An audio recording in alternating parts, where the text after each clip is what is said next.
ڕنووی بەفر لە سەرەتای هاتنی وەرزی بەهار لەو ناوچانەدا دروست دەبێت کە بەفرێکی زۆریان لێباریوە. چیابەرز و وەستەمەکان کاتێک تیشی خۆریان ڕاستە و خۆبەر دەکەوێت، بەفرەکەیان تێدا خاو دەبێتەوە و بە دۆڵ و شیوەکاندا دێتە خوارێ. جێەکە بەر پەسارە، لەبەر پەساریەوە ڕنیەکە بەفرەکە زۆرە لەسەرێک ڕناوەستی ڕاست دێتە خوارێ. ئەبینی ئەلان بە زۆری شاخەکان بەفری لێ دەرزیدا دەرجەکی زۆرە، ئەگەر هات و تاوی لێدا یان بارانی لێدا ئەو ڕنیە دێتە خوارێ بە زۆری ئەو ڕنیە لەو چەقەڵانە و لەو شاخانە دێ بە زۆری. بەفری زۆری ئەم ساڵ ڕێگاوبانەکانی نزیک خۆی تێکداون و ژێر ڕنوە بەفرەکان کەوتون. بۆ نزیک بوونەوە لەو شوێنانەی کە ڕوونیان تێدا دروست بووە بە ڕێنوێنی کەسانی شارەزا دەڕۆین تا ئەو شوێنانەی کە بەفریان لێ هاتۆتە خوارەوە.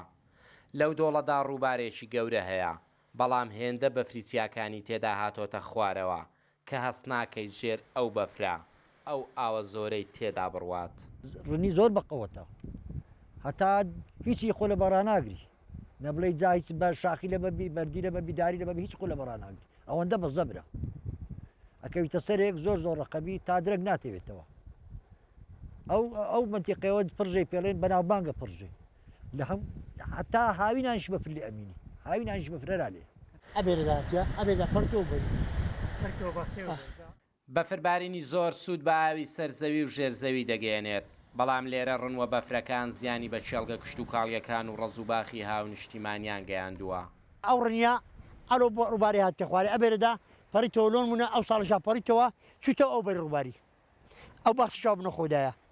جا لەبە زۆری بەفرەکەی لە ئەنهای عێراقێ یەک جێوەشی ئێرە نییە بڵێ بەفری ڕنیە بکە بە زمانی ما ڕنی بکە.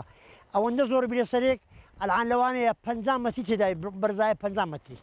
ئەزیانی ئەو باخسێ بووە، ئەو باخسەی گویز و خۆخ و هەموو شتەبای نەخۆدایە لە بنەوەی هەڵقانیە بردیتی.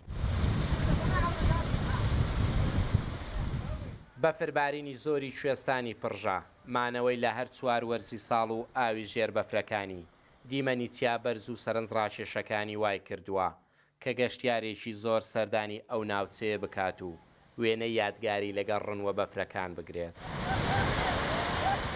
بارینی بەفری زۆر و هاتنە خوارەوەی لە وەرزەی ساڵدا ئەگەر جارجارە زیان باکەرتی کشت و کاڵ بگەێنێت و ڕێگاوبانەکاندا بخات، ئەوە لە وەرزی گەرمادا قەرەبووی ئەو زیانانەی دەکاتەوە، چونکە گەشتیارێکی زۆر بۆ لای خۆی ڕادەشێشێت. بەختیار قادر ڕوودا و گوندی وێزەی قەزای چۆمان.